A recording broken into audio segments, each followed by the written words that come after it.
character unlocked. What's up, guys? This guy's name is Marty. He is a friend, if you will. I am. Yeah, it's been quite a while. I've disappeared into the Evan 30 abyss. In the Evan 30 canonical lore, there's an abyss, and that's where I went. Well, what game are we talking about today? We're talking about a really, really important game.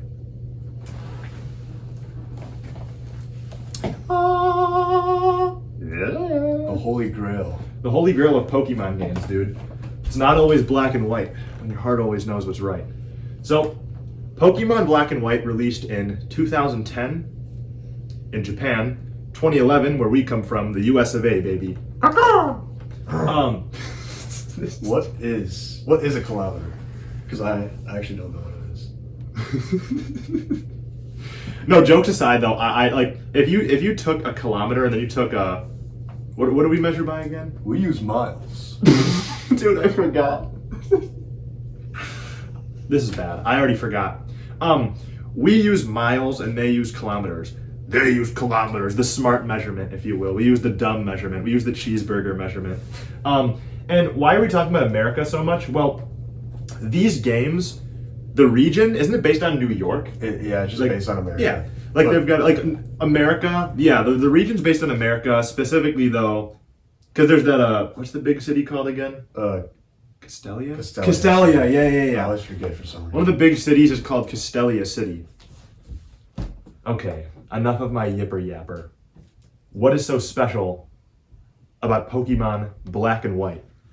I would say a lot of things. What would you have to say, my friend? I don't even know where to start, so I'm just gonna start here. It's such a breath of fresh air for the series. It was sort of like a reset button of sorts. Like quite literally, there's no Pokemon from other games. It's just all new Pokemon.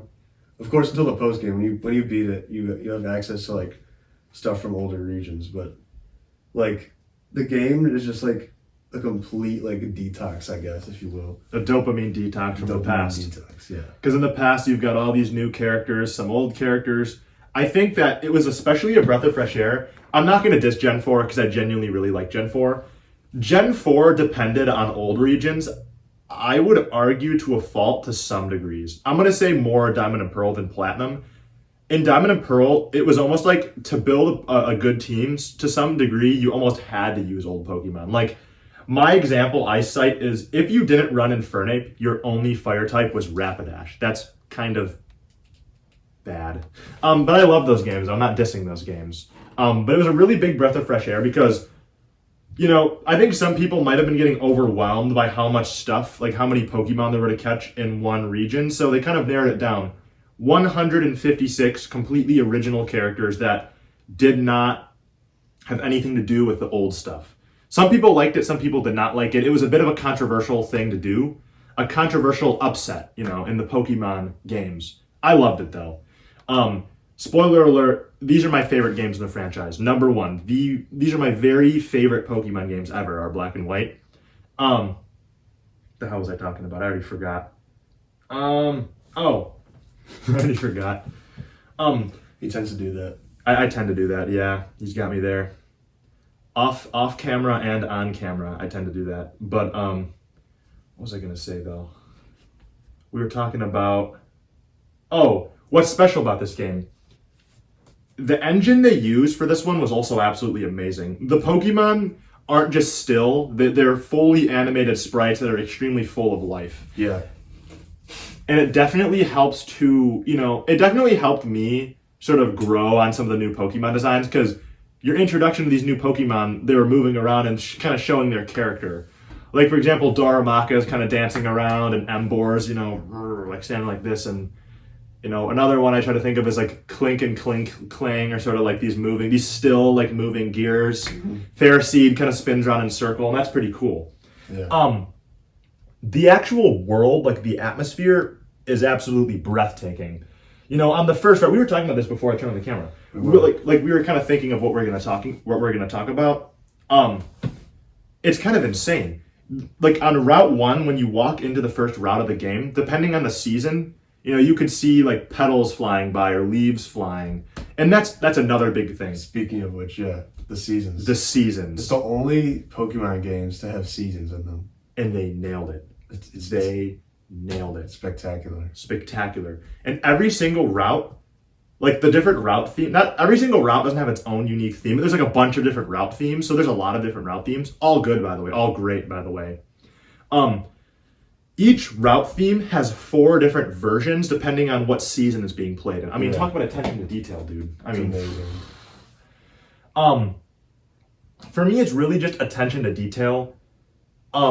They did so much with this game that they absolutely did not have to do. The story. I don't want to talk about that yet. Not yet. I've got stuff to talk about. Oh, sorry. So, yeah, this happens a lot. So, like, the atmosphere, like you said, what he didn't say is these games quite literally push the DS to its limits.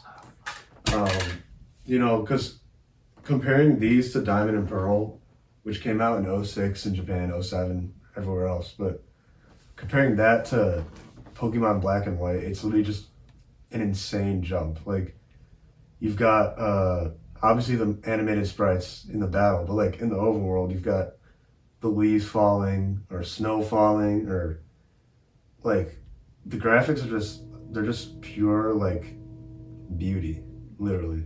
They pushed the DS to the limits with this one, I'm not gonna lie. If you've ever played, if you've ever heard of, because I haven't played it yet, have you ever heard of a game called Octopath Traveler? That's sort of what it's like, but obviously a little less detailed because, It's on the DS. It's from 2011, yeah. But Octopath Traveler is like, it's a beautiful game. It's 2D sprites in a 3D world. That's basically what they're going for in Black and White. And I think a lot of people agree with me, or at least I agree with a lot of people. Vice versa, Mm-hmm. These games are like going from this to the X and Y, like with 3D, like these games, in my opinion, feel so full of life, and it's hard for them to replicate that in the modern Pokemon games. It is kind of crazy. It's like we have so much more technology, but they still can't properly replicate what Black and White had on a DS. It's almost like, with limited hardware, the limited hardware did not limit this one for a second. With art style and just care, they made something crazy. They made something breathtaking. And, the new Pokemon are a little bit of a controversial thing, as I was going to say, is that some people like them, some people hate them. I think that's definitely the most questioned part of the game. Me personally, though, I do really like the new Pokemon designs.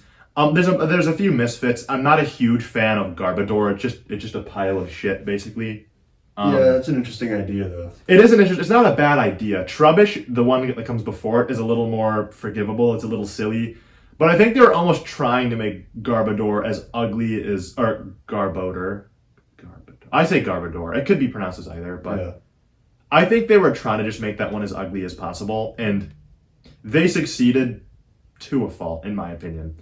Not to diss you Garbodor haters, but that's a big one. But there are a lot of cool team building options. Like, a lot of people diss the ice cream cone. Vanillite, Vanillish, Vanillux. I like them too. They're really goofy. Some lazy evolutions, kind of like how they did in Gen 1, like Diglett evolves into Dugtrio, it's just 3 Diglets. Magnemite evolves into Magneton, it's just 3 Magnemites. That's kind of how Vanillish to Vanillux is, it's just 2 of them. Or like Clink to Clang, it's just more gears. Again, I personally don't care though, because they're pretty silly designs. A lot of people, like, when the games came out, like, really complained about the new designs, but it completely ignored the fact that, like, every generation before it had arguably terrible designs. Not my Pokemon! Yeah, exactly. And then, like, the Gen 1ers, like, people only say Gen 1's the best. Generation 1 has so many terrible designs, it's not even funny. But I still love it. Oh, yeah. I still love it. There's still good designs. Yeah. Every generation's got good designs. So I think that's a very unfair, biased criticism, because every generation that we know and love has some flawed designs. So if you personally just don't enjoy Gen 5's designs, that's understandable. But if you were to just invalidate everything good this game does because you don't like some of the designs, that's not right. And honestly, that's pretty biased because you could use that same argument towards any generation. Yeah. Especially the newer ones. Especially the newer ones, in my opinion. But, man, you want to get on with the, you want to talk about the story now? I want to talk about Pokemon a little bit more. Oh! Here's your mic. So, I actually really like a lot of designs. My personal favorite Gen 5 design of all time is Haxorus. He's just a cool dragon. And I use him on every Unova team I've had. For me, not in every Unova team, but in my most recent playthrough of Black, I did use a Haxorus for the very first time. I would highly recommend. He's got Swords Dance, he's got Dragon Dance. He also looks really cool. And he looks... And, you know, nothing too crazy, pure Dragon type, pure monster. I would use Haxorus. Would not recommend any higher. Pure awesome. Pure awesomeness. My favorite Unova design is Samurott. Samurott's my favorite starter of all time. I actually didn't use Samurott in my recent playthrough of Black, though, because I've already used him on multiple teams, so... And, spoiler alert. Wasn't really a spoiler, it's a spoiler of my life. I'm playing through Black 2 right now, and I chose Oshawott. So, another one. Yeah. When I played through Black, I used Embor because he's cool. Funny thing is though, I played through Black 2 before, like way before I played Black 1 for some reason, and I use Snivy, and well, if you haven't played those games, if you haven't played any of the Generation 5 games, Snivy's objectively the worst starter to go with because he has terrible. Hey, this is coming from a guy who hasn't used Snivy. I've never used him yet. I used Snivy. He did terribly against almost every single gym in Black 2. And I'm willing to bet he doesn't do well against anything in the original Black and White. So. But he's still a really cool design. But yes, he is a cool design. So that's the big thing. Now we're at the crossroads of fate. Exactly. I think it's time we talk about the elephant in the room with this one. It's story. This is the big one. To me, this is the big bombshell with this one. Big lad. Oh yeah. I think this is the most unique part of Black and White, aside from that's the big thing with this game. It's just a radical change for the franchise. It was so radical, and I think that's why it's so special. They just said enough is enough. You know, we're flipping this game upside down. We're flipping this franchise on its head, and that's a big reason I really personally like it. Yeah. It's an actual, like, relatively deep narrative for a Pokemon game, and that is awesome. It tells a deep story. I don't want to say it's like the deepest, but it's like a powerful story. You know what I mean? It's pretty powerful. It's amazing. Yeah. I don't know if we should tell the whole story from start to finish, or we could kind of just say the meaning of it, because I don't want to spoil too much for like people who haven't played Black and White yet. We could say the meaning, yeah. Yeah, I think we'll probably just do that. Let's just say that there's some cool characters. N, he's a cool character, man. Yeah, his name is just N. His name's N. Like That's the letter N. Yeah, that's awesome. He's a cool character. Just take note. I don't want to spoil too much for the future Black and White player that I might be talking to right now. Objection! Play Black and White. If you haven't already played Black and White, I would recommend. You asshole! Hey. I was in the middle of talking. I know. Off camera, this is the Evan 30 situation. I smack my I smack my friends. They'll be like, I don't really like your channel, man. I'll be like, what's wrong with you? That's true. Anyway, we're getting off topic. This game's story is just peak fiction. Oh yeah. Peak fiction, without a doubt. The meaning of the story is that they sort of talk about the morality of keeping Pokemon and Pokeballs. That is nuts. They relate the gameplay to the actual story versus write a story around the gameplay. Sort of like what they did in the old games. They write a sort of like you beat bad guy story in the old games. For this one, they write a good story and it actually like works. It could be a standalone good story, but it also works well with like the context of Pokemon. Yeah, with the context of Pokemon, and then it's like, you know, you sort of have like, you have like the two dragons that both represent Reshiram and Zekrom. They each represent Truth and ideas. Yeah, Reshiram represents truth and Zekrom represents ideals, and like the dragons, I don't want to say too much, but the dragons clash and they each sort of represent one of the, truth or ideals. And the moral of the story is that Why not both? why not both? Why not? That was a Pokemon released in Generation 3, fun fact. Yeah, the whole idea is why not both, right? Like the world isn't so black and white. It's not always black and white when your heart always knows what's right. Sometimes it's various shades of gray. Yeah. Yeah, basically meaning is that, you can't, it's not always black and white. There isn't just one side to every story. There are multiple perspectives. There are multiple opinions that can all be truthful. There's not just one answer to everything. I said this already. There are multiple perspectives that are important when tackling problems in the world, situations, this, and that. It's not always black and white. And that's a very good story. It's like, I'm right, no, you're right, no, I'm right, no, you're right. What if you're both right? What if both people are right in a conflict? What if both opinions aren't wrong, they're just different? That's something we low-key need to realize. What if it's a gray area? Yeah. Or that too. Pokemon Gray was a canceled game. It ended up being Black and White 2 instead. Fun fact of the day. Which we should do another video on. Oh yeah, future video possibly incoming. I can't promise it, but it's a really good game also, and I want to talk about it, so we could. It's my second favorite Pokemon game. It's funny? It's my second favorite Pokemon game as well. What? But these are really high up for me. For him, he likes them the best. These are my very favorite Pokemon games of all time. These are just what I'm holding in my hands right now is just what modern Pokemon is really missing. Life. It's missing life. It's missing soul, dude. You should hold one because it's funny. Oh yeah. Look at this. Like, I'm black, he's white. Not literally. Anyway, I actually want to talk about how it was initially received. So, when these games came out, a lot of people gave them flack for obviously cutting out, or not cutting out, but limiting you to only new Pokemon. On top of that, people also gave them crap for having a good story. Every Pokemon game before that basically had the simple story. Get Pokemon, beat bad guy, be cool, the end.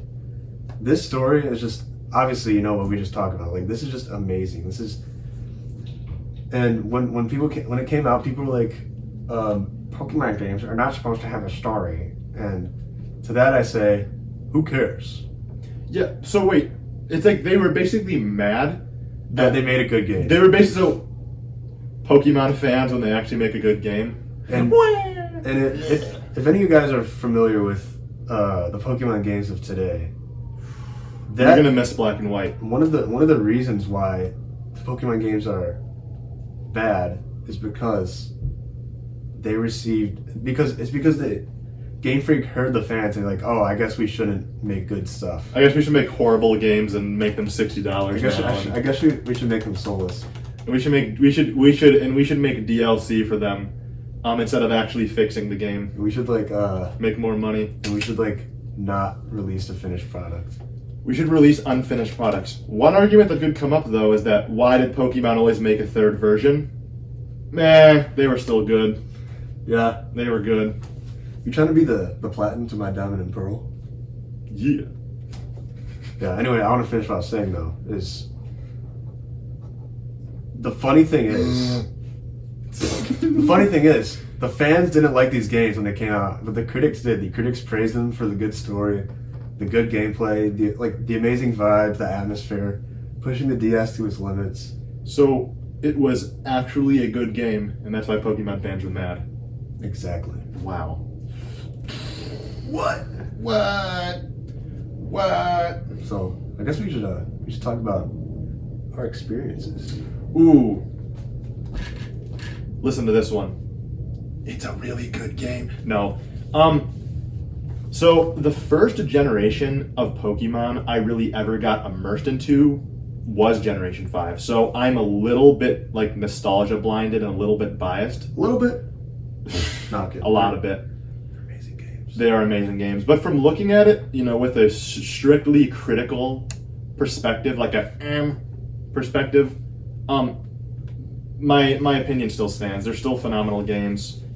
I really think some of the designs are lovable. Some of the happy-go-lucky characters. Some people don't like Tepig. I love Tepig. What the hell, man? Me too. Yeah, Tepig's awesome. What's wrong with you? No, I'm kidding.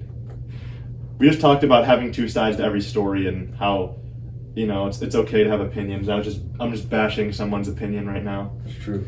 I'm sorry, friend. You don't have to like Tepig.